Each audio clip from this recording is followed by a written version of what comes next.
I know you're doing a political speech here. I'm I not, get it. sir. I'm asking questions of law. No, you're just spewing rhetoric. I truly believe this. You're truly believe spewing this rhetoric. as an Let me ask American. you this: Do you agree with Justice Scalia in the Supreme Court opinion in Reno v. Flores that, I'm quoting, "It is well established that the Fifth Amendment entitles aliens to due process of law in deportation proceedings." End of quote.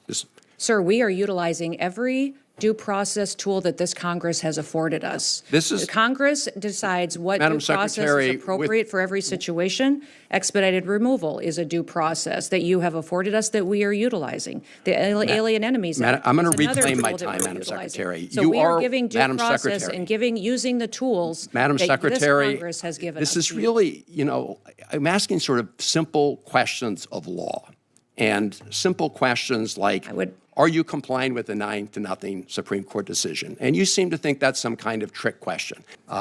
Madam Secretary, it's good to see you. Good to see you too. And I was glad to see in your recent testimony that you reaffirmed your obligations to uphold the Constitution of the United States.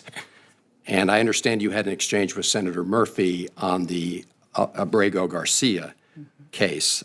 And so I'm just going to put the question directly to you. Are you or DHS doing anything to comply with the 9-0 Supreme Court order to facilitate his return to the United States? Just yes or no. This administration is following all federal court orders. Madam Secretary, this is a simple question. It's the president's prerogative on conversations that happen with the president of El Salvador. I ask a simple question. We have a limited amount of time. I just asked you, Madam Secretary, whether or not you or the Department of Homeland Security are taking any action to facilitate the 9-0 Supreme Court decision to facilitate his return. This is a very simple question. Are you taking any action to facilitate his return, or are you not? This administration is following and complying with all federal court orders to make sure that we So you are, because the court ordered that you facilitate his return, so you are facilitating his return. Sir, Senator, thank you for the question, but what I would tell you is that we are following court orders and that your advocacy for a known terrorist is alarming to me. Madam Secretary. It's alarming to me because he's a human smuggler. Madam Secretary, I'm going to have to reclaim my time. And a terrorist, and he's not a U.S. citizen.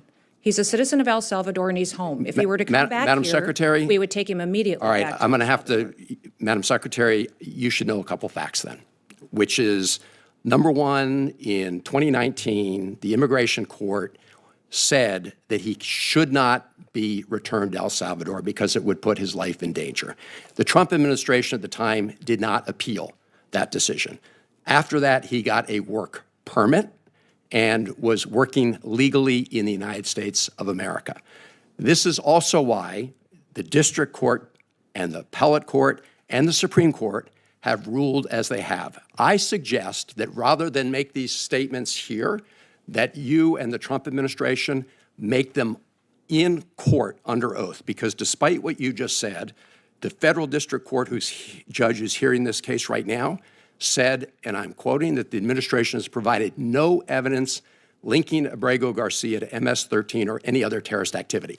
I'm not vouching for the man. I'm vouching for his due process rights. Yes, you are, sir. You've been vouching for Madam him. Secretary, with respect. respect. I would suggest that you defend and stand alongside the victims of illegal crime. This is political rhetoric. The citizens who live here and are United States Americans. I would suggest you advocate for them as hard as you do Madam Secretary, I know you're doing a political speech here. I get it. I'm asking questions of law. No, you're just spewing rhetoric. I truly believe this. You're spewing rhetoric. Let me ask you this. Do you agree with Justice Scalia in the Supreme Court opinion in Reno v. Flores that, I'm quoting, "It is well established that the Fifth Amendment entitles aliens to due process of law in deportation proceedings." End of quote. Sir, we are utilizing every due process tool that this Congress has afforded us. The Congress decides what due process is appropriate for every situation. Expedited removal is a due process that you have afforded us that we are utilizing. The Alien Enemies Act. I'm going to reclaim my time, Madam Secretary. So we are giving due process and using the tools that this Congress has given us. This is really, I'm asking sort of simple questions of law. And simple questions like, Are you complying with the 9-0 Supreme Court decision? And you seem to think that's some kind of trick question. Let me ask you this. You were down at CCOT in El Salvador, and you said, and that I'm quoting, "It is one of the tools in the toolkit that we will use." And it's well known that the Trump administration is paying the government of El Salvador to keep these individuals, including those who the U.S. courts have determined were illegally taken out of the country in violation of their due process rights. Have you seen the grant document between the United States and the government of El Salvador with respect to the CCOT? It's important that everybody knows the consequences of what happens for their actions in this country. When you break the law and you're a member of a foreign terrorist organization, I asked you a question. Have you seen the document? This is not hard. Yes, I have. Okay. And what are the provisions of the doc? So do you know what entities in El Salvador are receiving the funds? I'm sure you can see this document as well and have looked at it for evaluation. I'm glad you raised that, Madam Secretary, because I sent you a letter along with many of my colleagues here on April 8th asking for, among other things, that document. Will you respond to the letter that we sent? I will respond to your letter. Thank you. Can I get some sense of when? We will take a look at it. I don't remember seeing your letter yet, but I will certainly take a look at it. Here's what happened. All 9 Supreme Court justices unanimously ordered the government to bring Kilmar Abrego Garcia back to the United States. Not because he's a hero, not because he's innocent, but because he had legal status. A court recognized that deporting him posed serious risks and that his right to due process had been violated. And yet, under oath, Kristi Noem repeatedly dodged a simple yes or no question.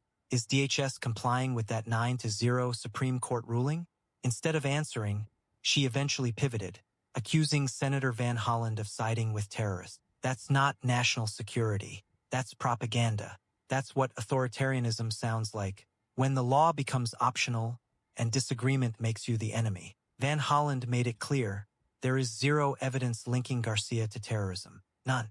Every federal court has said so. Yet DHS under Noem deported him anyway, a legal worker with a valid permit, in direct violation of multiple court orders. And it gets worse. DHS didn't just remove him unlawfully, they outsourced the punishment. They are now using U.S. taxpayer dollars to pay the Salvadoran government to detain people like Garcia, even when American courts have ruled those deportations were illegal. Think about that. Imagine the U.S. government deporting you without cause, then paying a foreign government to hold you so you can't challenge it in an American courtroom. That's not theoretical. It's happening right now. And if it can happen to someone like Garcia, it can happen to anyone DHS finds inconvenient. When Van Hollen asked Noem whether she had even read the agreement with El Salvador, she admitted she had. When asked if she'd respond to a request for transparency, she said, maybe. And when questioned about DHS's commitment to due process, she pointed to expedited removals, claiming that was good enough. But that's the danger, when good enough replaces constitutional rights. When executive power becomes an excuse to ignore the Supreme Court, that's not democracy. That's how democracy dies. So no, Van Hollen wasn't just giving a speech, he was sounding the alarm. And if you're paying attention, you should hear it too. Because the real question isn't whether Kristi Noem will keep ignoring the courts. It's whether the rest of us will let her. If you believe in the Constitution and in the rule of law, not just political theater, subscribe to this channel. And if you want to help keep this kind of truth-telling alive, support us on Patreon. Because those dismantling democracy have the loudest megaphones. It's time we answered back.